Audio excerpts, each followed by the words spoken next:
Olá, povo de Deus, estou aqui para mais uma Palavra das 15. Obrigado pela tua presença. Sempre é uma alegria saber que você está aqui. Eu volto rapidinho. Me aguarda. Até já.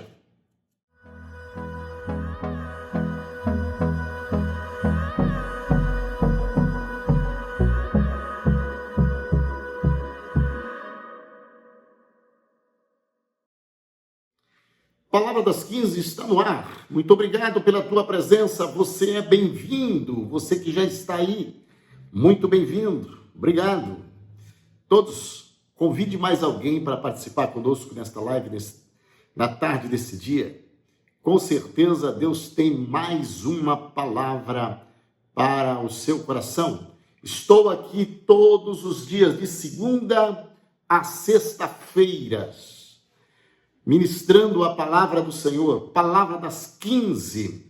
Nós meditamos, nós estudamos a palavra, nós buscamos a palavra em Deus, em oração, e assim viemos aqui contribuir com os irmãos, compartilhar com os irmãos. E hoje, nesta feita, nós temos aqui um tema: não julgue as pessoas por boatos. Procura se há veracidade no que estão falando. Não julgue ninguém por boatos. Estou usando isto de uma forma geral, esse tema. Poderia estar falando somente na área humana nossa, na circunstância das nossas vidas, mas eu estou falando também na área espiritual.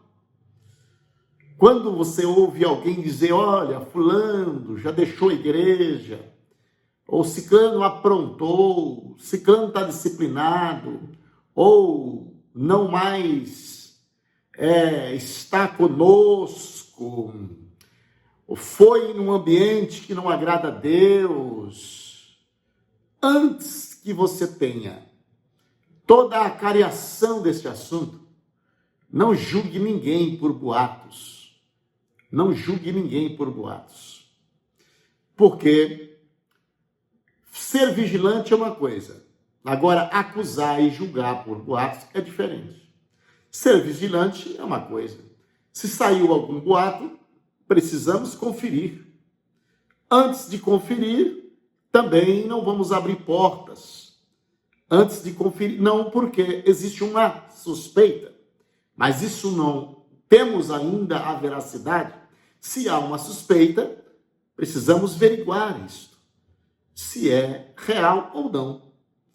Então, nós evitaremos muito conflito se trabalharmos somente assim. Evitaremos muito conflito. Não se baseia em cima de boatos, aplicar veredito. Não se aplica veredito em cima de boatos. Primeiro, procure a veracidade. Procure a veracidade. Tem veracidade? É positivo? É fato? Ou é boato? Se for boato, deixa passar.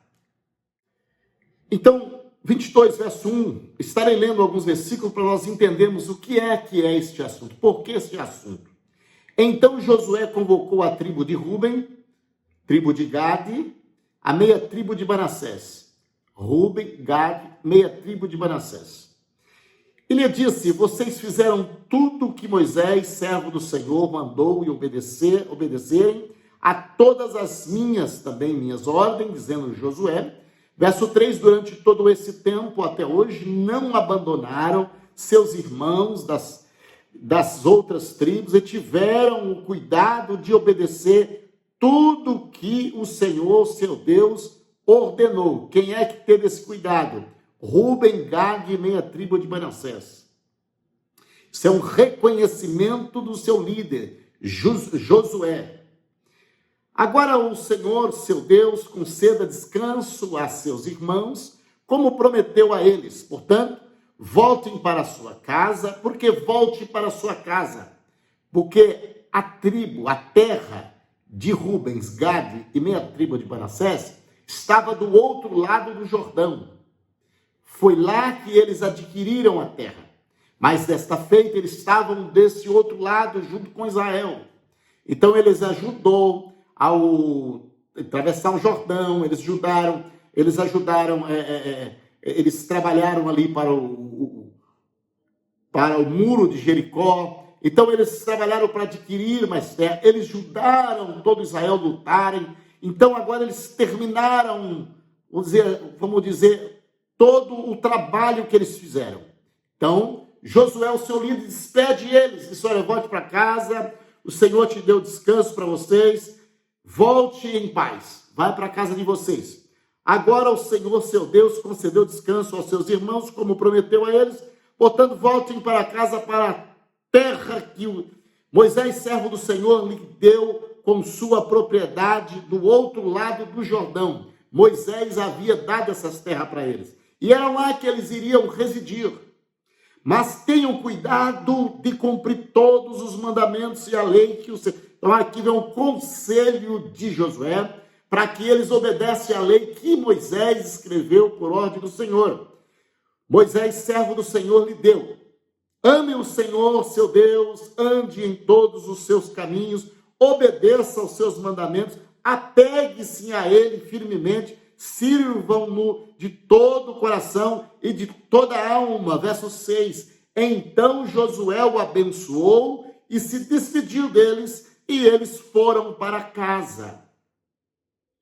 Então, observa aqui, você que está entrando agora, estou falando sobre as duas tribos e meias, Gade e Ruben, a meia tribo de Manassés, que recebeu a herança de Moisés do outro lado do Jordão. E agora Josué está liberando para eles a caminhada, vão para a sua casa. Então Josué está testemunhando a vida íntegra dessas três tribos.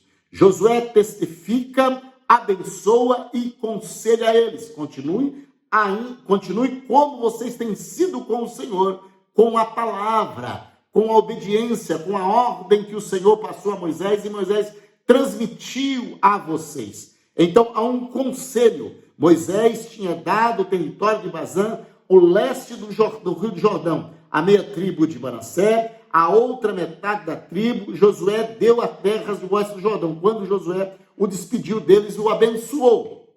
E verso 8, disse: voltem para casa com toda a sua riqueza que tomaram os seus inimigos, grandes rebanhos, prata, ouro, bronze, ferro, muitas roupas.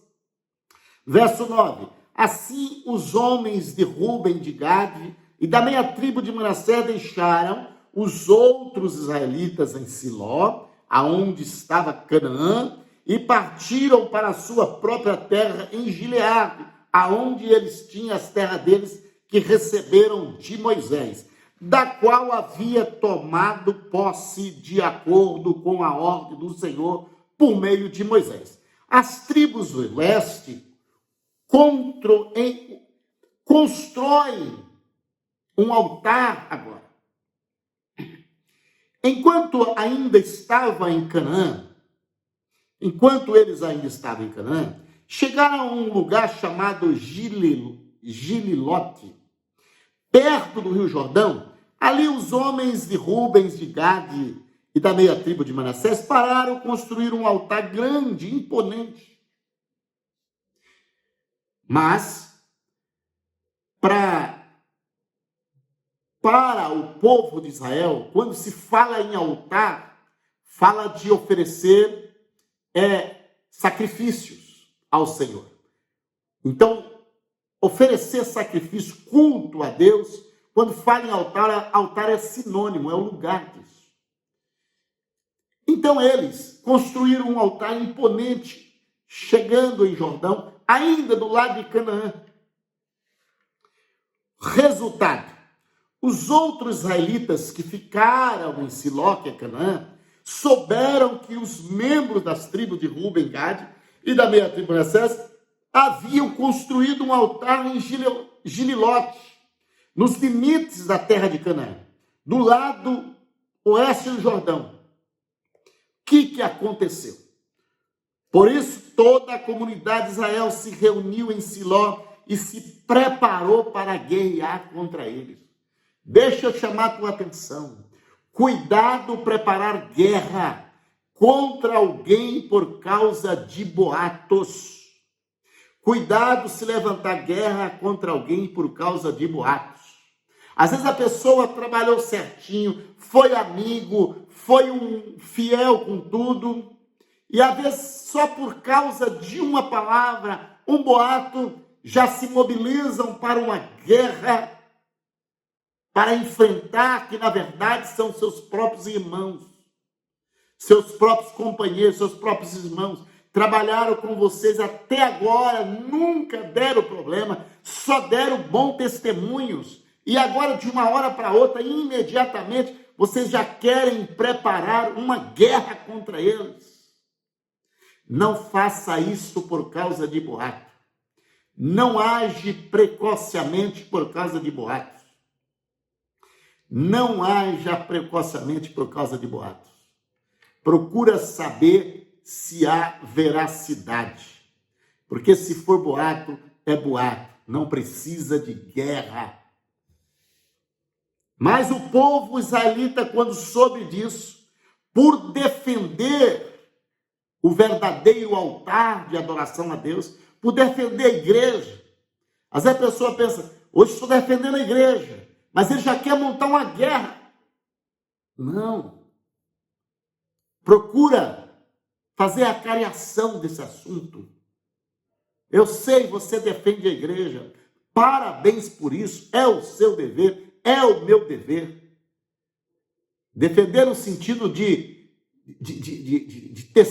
testemunho, porque a igreja é protegida por Cristo, mas no sentido de testemunho, aquilo que toca para nós, precisamos trabalhar a favor da igreja, sim.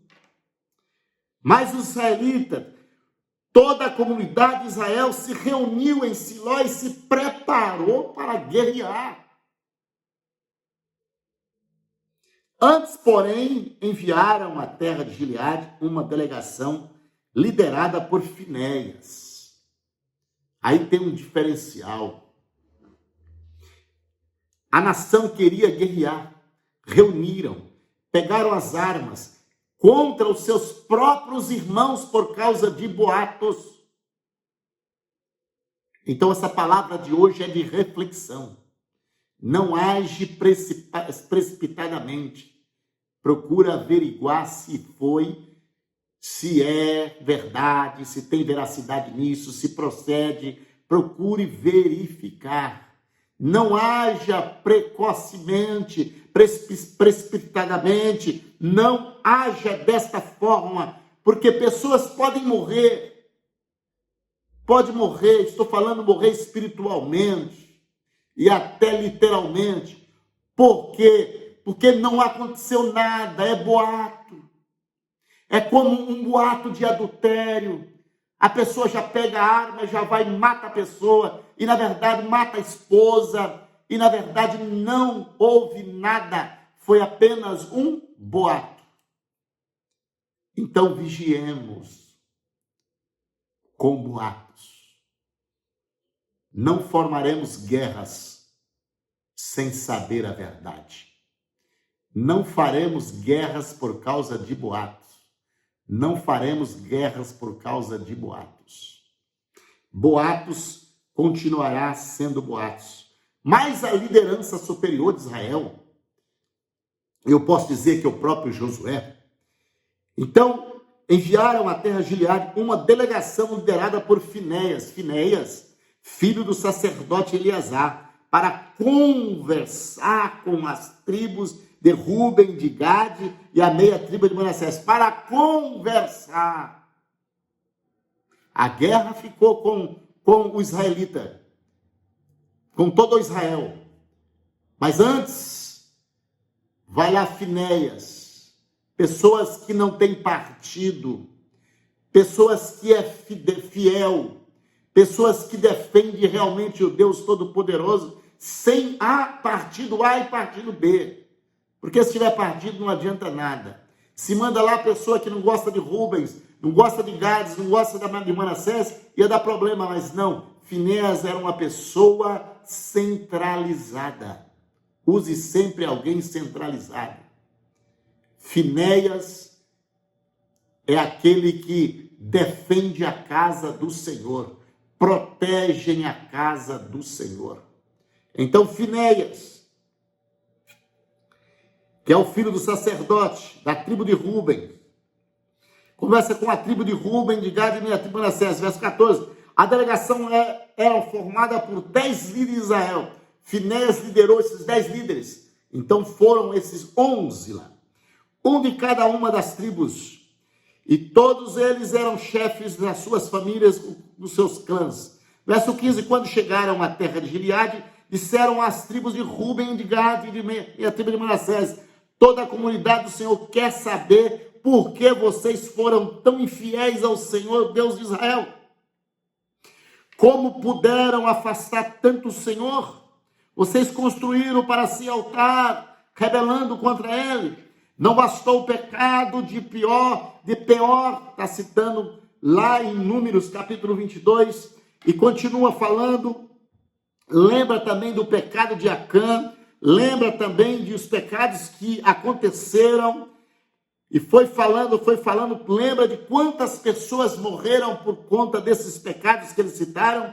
Aí no versículo 21 diz: então os membros das tribos de Ruben, de Gade e da meia tribo de Manassés responderam aos chefes dos clãs de Israel: o Senhor, o poderoso é Deus. O Senhor, o poderoso é Deus. O Senhor poderoso é Deus. O Senhor poderoso é Deus. Ele sabe a verdade. Ou seja, vocês têm uma informação, mas Deus tem outra informação. Então não adianta vocês virem com guerra comigo, porque Deus está em paz comigo. Eu não fiz nada que ferisse Deus. Eu não fiz nada que ferisse ninguém. Esta foi a palavra de Ruben, Gade e Manassés. Vocês estão equivocados. Não está acontecendo nada. Não age por boatos. Não age por boatos.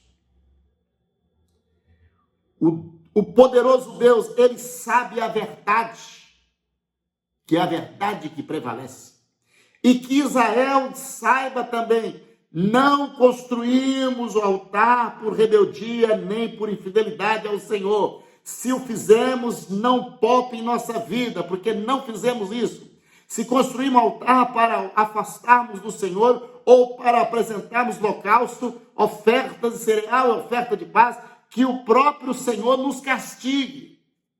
Esta é a versão deles. A verdade é que construímos este altar por medo de que, no futuro, seus descendentes digam aos nossos: que direito vocês têm de adorar o Senhor, o Deus de Israel? O Senhor pôs o rio Jordão como barreira entre o nosso povo e o povo de Ruben, Gades. Você não tem parte com o Senhor, então seus descendentes poderão impedir os nossos adorarem o Senhor. Por isso, resolvemos construir o altar, não para oferecer holocausto e sacrifícios, mas como testemunho. Ele lembrará os nossos e os seus descendentes de que nós também temos o direito de servir o Senhor em seu santuário como holocausto, lá em Siló, lá em Canaã. Lá é a nossa igreja. Os nossos descendentes vão compreender, porque o altar que eles construíram agora é para lembrança do futuro dos nossos descendentes. Esse altar foi construído como sinal que nós também somos da mesma família de Israel. Foi esse o pensamento de Ruben, de Gade e Manassés. Então eles explicam. Se disseram isso, nossos descendentes responderão: vejam esta réplica do altar do Senhor que nossos antepassados fizeram. Não é para holocausto nem para sacrifício. É uma lembrança de relacionamento que vocês e nós temos com o Senhor. Longe de nós rebelarmos contra o Senhor ou nos afastarmos dele, construindo o nosso próprio altar para holocausto, oferta, cereal, sacrifício, somente ao altar do Senhor nosso Deus, que está diante dos tabernáculos, pode ser usado para este fim. Quando o sacerdote Finéias, o homem íntegro, ouviu tudo isso,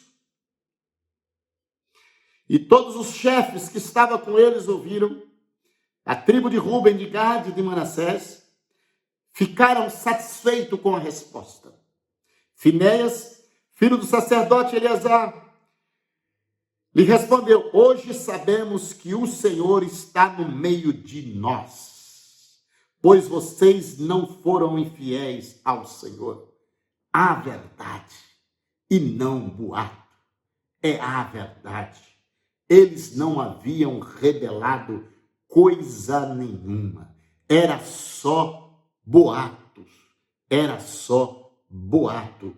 Ele não havia rebelado coisa nenhuma. Então, como havia imaginado, ao contrário, livraram Israel de ser destruído pela mão do Senhor. Então, Finéias, filho do sacerdote Eleazar, e os outros líderes deixaram a tribo de Ruben, de Gade, em Gileade, e voltaram à terra de Canaã para relatar os israelitas que o havia acontecido. Amados, a palavra desta tarde, palavra das 15, para o nosso coração: não reage por boato, não forme guerra por boato, procure saber a verdade, para que não venha a formar guerra e morrer pessoas inocentes. Que Deus te abençoe, que Deus te guarde, que Deus proteja a tua casa, a tua família, o teu lar, a tua empresa, a tua finança, a tua saúde. Seja tudo abençoado em o nome de Jesus. Que o Senhor possa te cobrir, que o Senhor possa te dar força, te dar graça, em nome de Jesus. Eu quero nesta tarde, na tarde desse dia, palavras 15 para o teu coração, ser um canal de bênção, ser um profeta na tua vida. Que Deus visite os seus ossos agora, a sua carne agora, o seu nervo agora. Que Deus visite a água do teu corpo, as células, os neurônios agora. Que Deus visite agora o sangue. Que Deus visite o pescoço, a cabeça, o tronco. Que Deus guarda-te de todo mal. Que Deus visite a tua filha, o teu filho, o seu marido, a sua esposa, as suas finanças, a sua renda, em todas as áreas, o seu casamento. Seja tudo abençoado pelo Deus que fez os céus e a terra. Em nome de Jesus Cristo, estarei orando por você, querido Deus e bondoso Pai. Quero te louvar, meu Deus, pela vida do teu povo que tem me acompanhado nessas lives. Seja a tua paz, Senhor, na vida do teu povo. Seja a tua bondade, o teu amor, a tua misericórdia. Alcança pela tua bondade. Dai paz, alegria, contentamento, satisfação, meu Pai. Alegria na alma, no coração. Jesus amado, aonde precisar passar um bálsamo, Senhor, passa nesta tarde. Oh, Jesus querido, fortalece, meu Pai. Dai possibilidade para o teu povo. Em nome de Jesus Cristo, aceita, Senhor, a minha oração.